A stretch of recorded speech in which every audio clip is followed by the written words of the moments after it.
So, fellas, and my hard R fellows that have joined the channel, Dave Smith just went on Triggernometry, and oh boy, are these guys salty about Mustache Man. You know, in other videos, I used to attribute this behavior to the left, where they want you more focused on right-wing words rather than left-wing violence. Somehow this behavior worked its 3,000 years of leftism onto the kosher centrists. They seem to want you to focus solely on Nick Fuentes saying Hitler is cool and he loves Stalin, more than Mark Levin sounding like he's doing a legitimate Mustache Man speech in front of an entire coalition of powerful people. Imagine if this was Nick Fuentes talking about the Jays on stream. But we need more. We need more. We need more. You don't come here, say things, and go home and forget about it. I stay up at nights thinking about this stuff. Weekends thinking about this stuff. How we're gonna fight it. How we're gonna confront it. How we're going to defeat it. And you do it first and foremost by calling it out. That's what you do. This is America first, not the sick rantings of unaccomplished Neanderthals who have social media sites who've contributed absolutely nothing to this country. Zero. What have they contributed? What have they done? Nothing.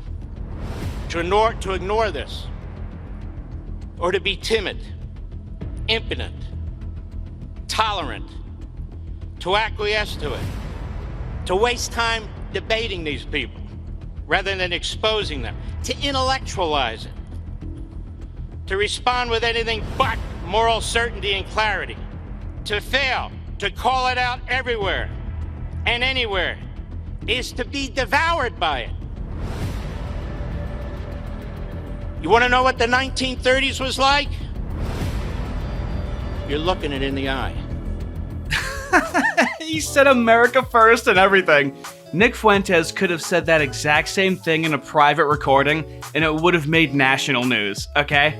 It's a little asymmetrical. It's a little unbalanced with what the pro-Jays and JQs are able to get away with rhetorically. And so Dave Smith is going to do a really good job laying this out, but before we get to that, let's listen to a side of Konstantin Kisin that we haven't heard before. We should kill black people. Black people are genetically inferior, and therefore we should structure society in such a way that, you know, they get mistreated. I will kill, rape, and die in my name. Wow, you see? They get to say whatever they want with no consequences. But then all of a sudden, if Nick Fuentes brings up Mustache Man and Stalin, it's so scary. Such a double standard. If you have a Holocaust denier who says Hitler was very cool on your show, and you praised Hitler, and then came on my show and also praised Stalin, and he's someone who's saying things like, I love Hitler, I love Stalin. Okay, but that is different than a sitting senator who's advocating for a war.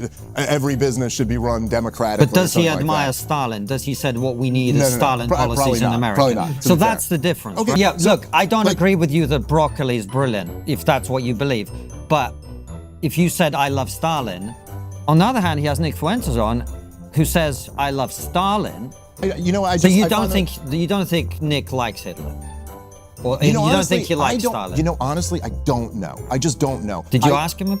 We've got to be honest, Dave. We really... I love Stalin. Yeah, dude, no one cares. That used to carry some weight, but we're seeing what's going on in society, and we're starting to realize that you just focus on that to obscure a conversation that very much needs to be had, which we'll expound upon a little bit later on. But Dave Smith pretty much lays everything out in 2 minutes of what should be the entire conversation, but of course they're gonna try and struggle session him, but listen to him spit. To me, a little bit of a disconnect between what that interview actually was and the way that a lot of people are perceiving it, where they're saying that, like, okay, yes, it's true that Tucker, or myself for that matter, didn't go, hey, we've got you here. I think you're a terrible person, and here are all the awful things that you've said, and I wanna fight with you for 3 hours about all these awful things you've said here.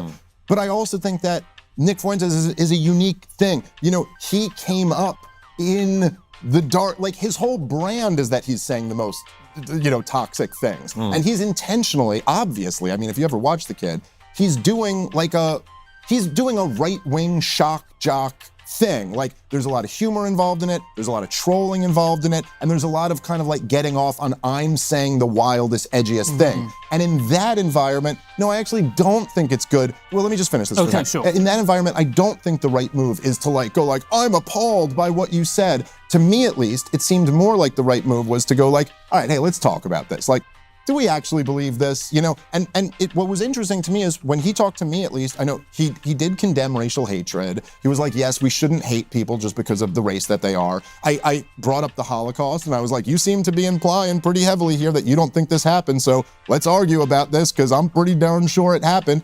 And he really just kind of conceded. He was like, yeah, I think it might be exaggerated. I was like, I don't really think it is because like, look at these numbers and look at this. And he kind of conceded that. On Tucker's show, Tucker literally said to him that it is, listen, he goes, we are Christians and it is against my religion to hate a group of people based on being in that group. And again, he did kind of seem to concede that. Now, I don't know. Does this mean that Nick is moderating his views? Does it mean that he's trying to pull the wool over everybody's eyes and he still believes all of that stuff? Is he maybe a 26-year-old kid who kind of doesn't himself know whether he made a name for himself as being the edgiest, most shocking guy. Now he's become ultra huge. Now Charlie Kirk gets murdered in front of all of us. And I don't think it would be the worst thing in the world if he was moderating his views and wanted to get a little bit better. And so, while I agree with you on this, I think there should be more debates. I think Ben Shapiro should debate Nick Fuentes, honestly. I think there should be big debates that happen. So Dave tackles the classic talking points up front about the concern trolling, about responsible platforming. I also love the idea that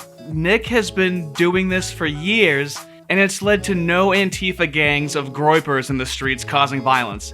Like on the left, they have professors and activist lawyers getting arrested for being violent in the streets at protests. And of course, the kosher centrist analysis wouldn't be complete without pointing the finger back at them for accusations of their irresponsible platforming. As we can all predict, those criticisms are completely invalid. We've been accused of, going soft on people and not showing appropriate levels of outrage. When we interview a mainstream politician like Nigel Farage, I find it childish, I'm going to be honest with you, and performative. But what I do think it's a responsibility of anyone sitting in the chair is, if this person is saying outrageous things, is for you to get to the bottom of it. Does he genuinely believe it?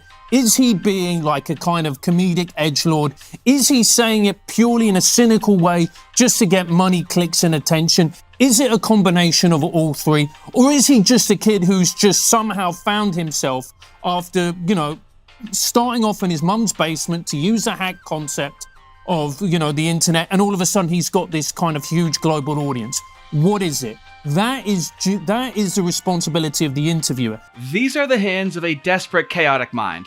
So we're going to be listing something. There's thing number one, and he can't decide if he's going to be listing anything or what he's going to be talking about. Now we've abandoned the list. It's absolutely, now he's holding all of his fingers like he just went over all the things. It seems like a nightmare in that man's brain. And also as well, when Nick says the words, Jews are not assimilable in society, and Tucker just lets that go. If you're having goy problems, I feel bad for you, son. 109 countries that the chosen ones. Hit me! Wow, Francis. What if some Jays also have the same opinion? This is from the Israel Times. Pollard claims Jays will always have dual loyalty, whether they know it or not. Convicted spy laments U.S. Jays see themselves as more American than Jayish. Is it anti-Semitic when they say it? I'm just curious, what are the rules? This is like him saying, can you believe this white person said this about a black person and then a black person says the same thing? Like, what do you say? You're being more offended on behalf of the people. How is this not woke? Oh my God, let's keep going into this.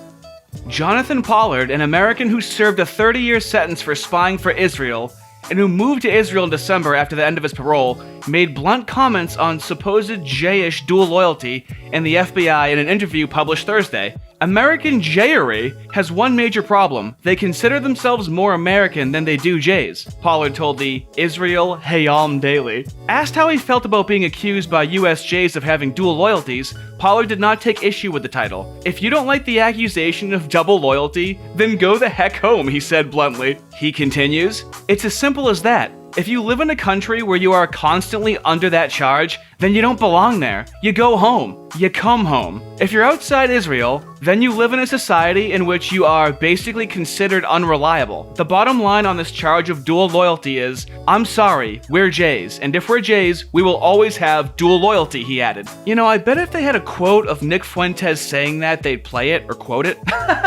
But this is the double standard, and this is why we're done, and this is why we don't care about Hitler and Stalin and what he says about them, because of the double standard at play constantly. This is identity politics.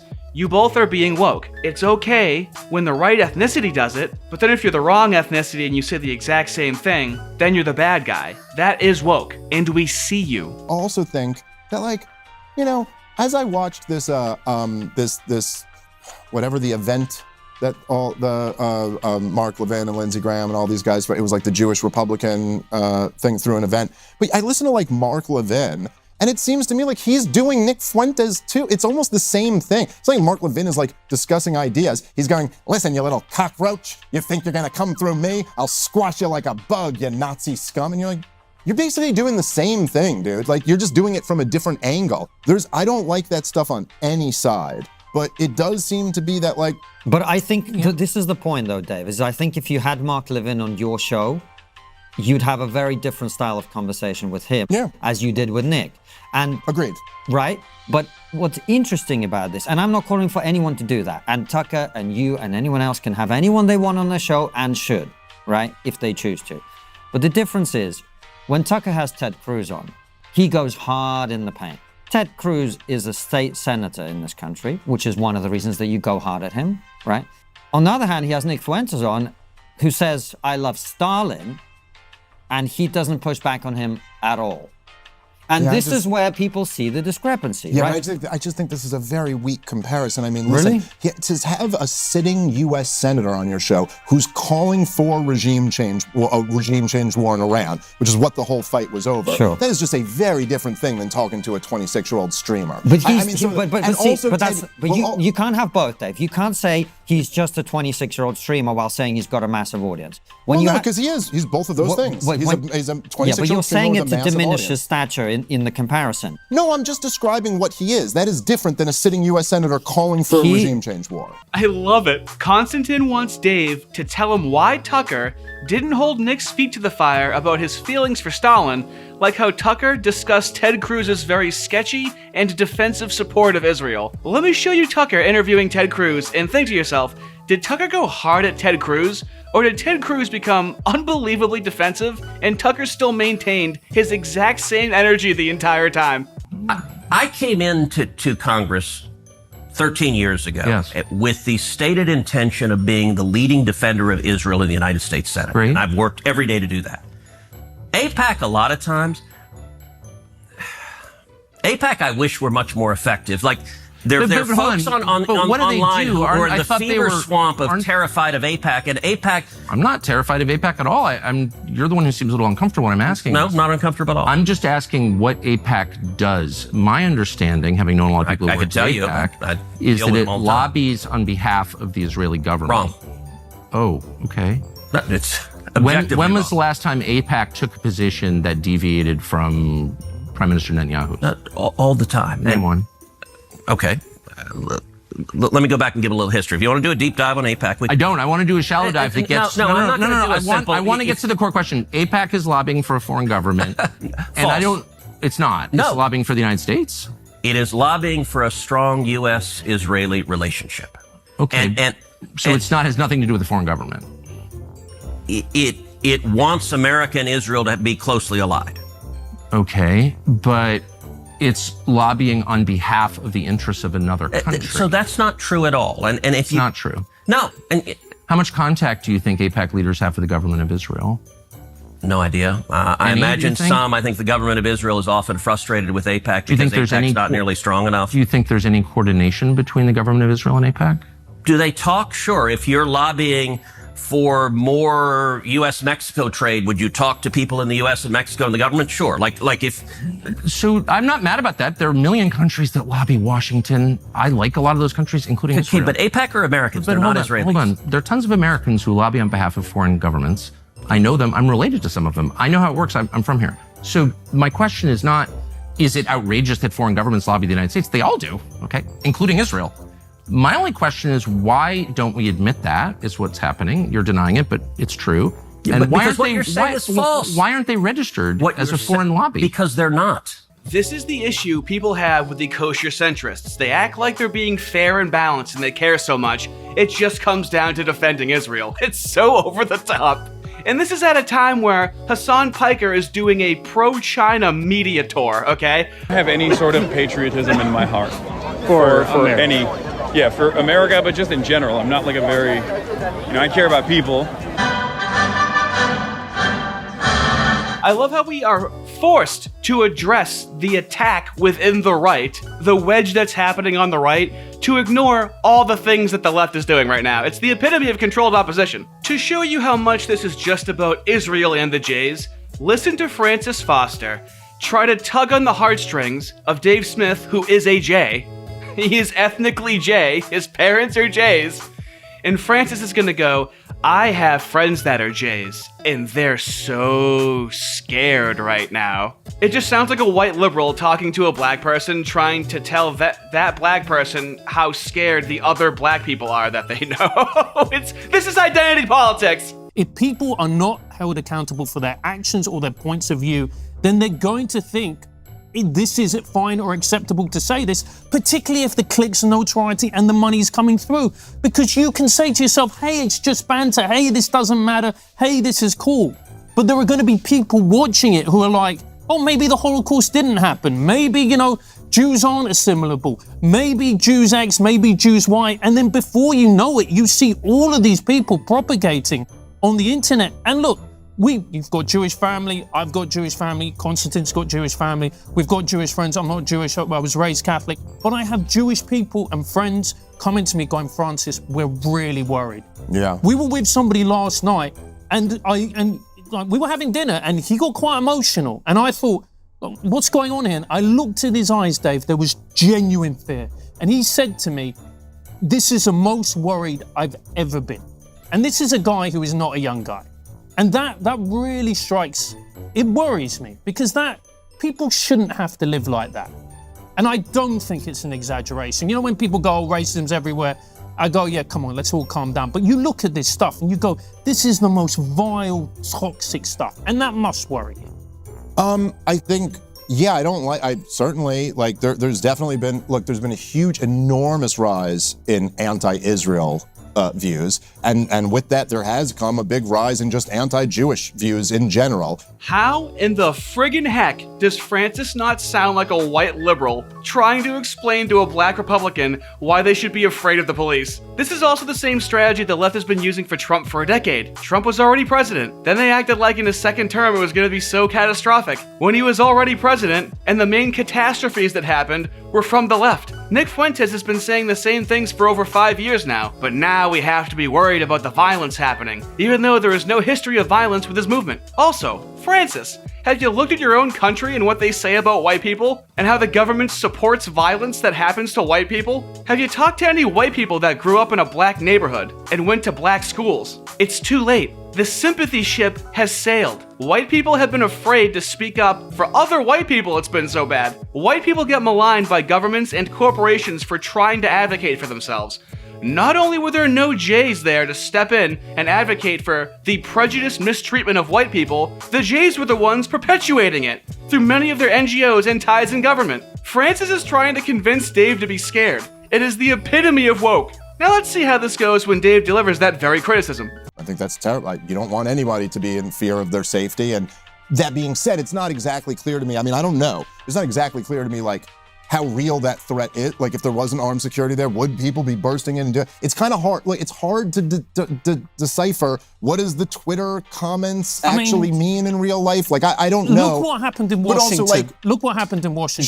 Sure. But at the same time, this is, again, for people who have been using the term woke right a lot. Like, I was just saying, like, you can't borrow the methodology of the woke left here and say that if people feel scared, or if that you can point to one example in a country of 350 million people, that therefore you can deduce from that there, you know, like this is what they used to do with hate crimes and stuff like that. Like, if there was one example that would prove that everybody's right, and then they would also use fear, you know, in this kind of... That's a fair point, but let's come back to what we were talking about, the rhetoric, the things being used online.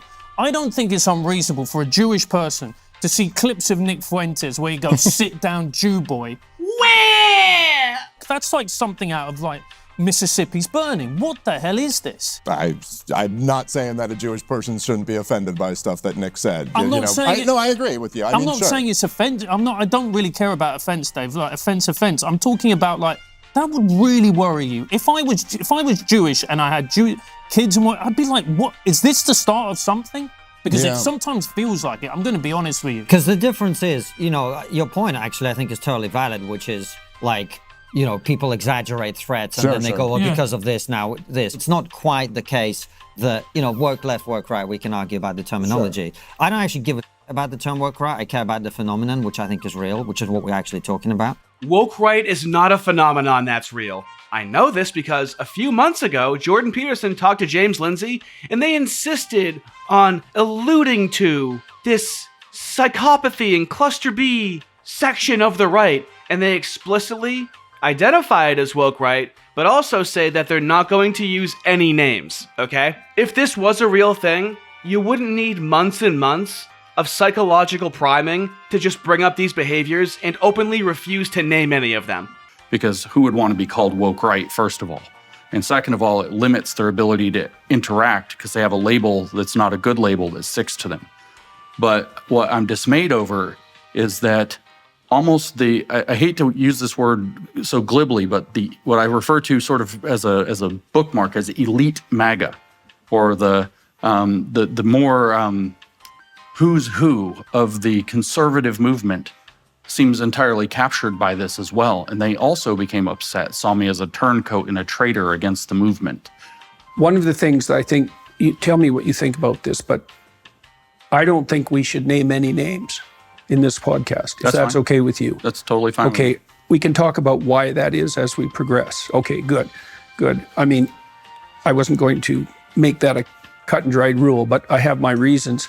Eat shit and die, or fuck off at least, if you think anyone's falling for this phenomena when it's just people that are critical of Israel and then you call them anti-Semitic. I mean, it's the exact same thing as the left. But the gayest part is the feigned bipartisanship. I guess it's technically bipartisan, but acting like he's not hiding his obviously open interest, where he's acting like he does research and he knows what he's talking about. He's walking into these conversations with well below the research of the average person. So, for example, Konstantin hasn't been researching people's reactions to Nick. He just looks at Nick and does what he's told and attacks Nick. Very surface level, in case you couldn't tell, with his arguments. There's no depth to it. So he doesn't see, like, what Mark Levin has said and how ridiculous he looks. Like, shouldn't you know who spoke if you care so much about the Jays, the Republican Jewish Coalition? Shouldn't you know what was said there? I mean, that's been floating around my side of the internet. Let's just say one thing that's important to say, which is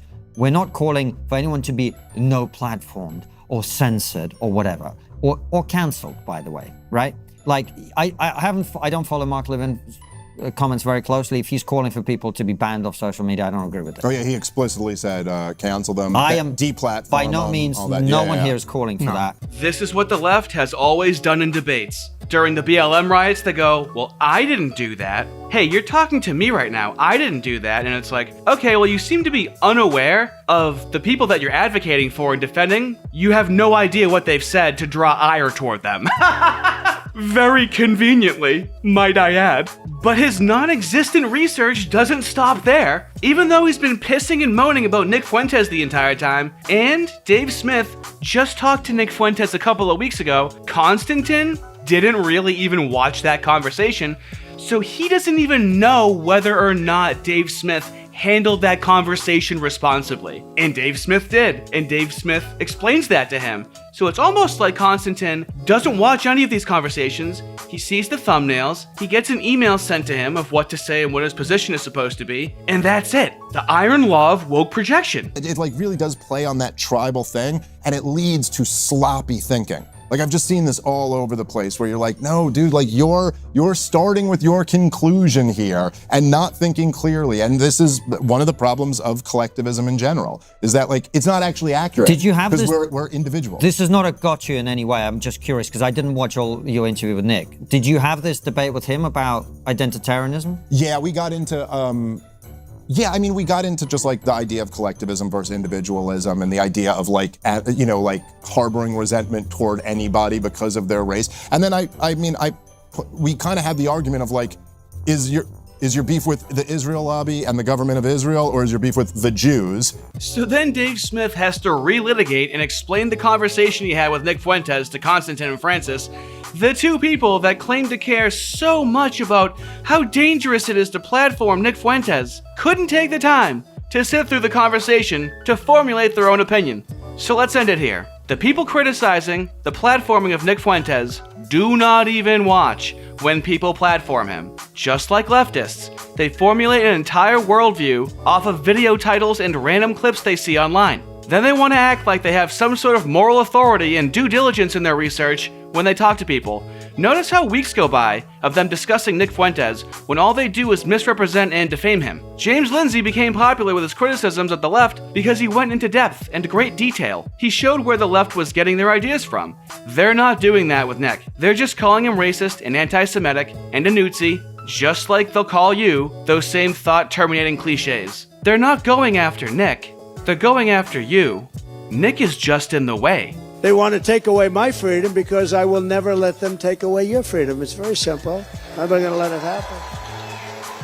They want to silence me because I will never let them silence you. And in the end, they're not after me, they're after you, and I just happen to be standing in their way. It's my honor to do so. The mocking will continue until morale improves. Have a good one.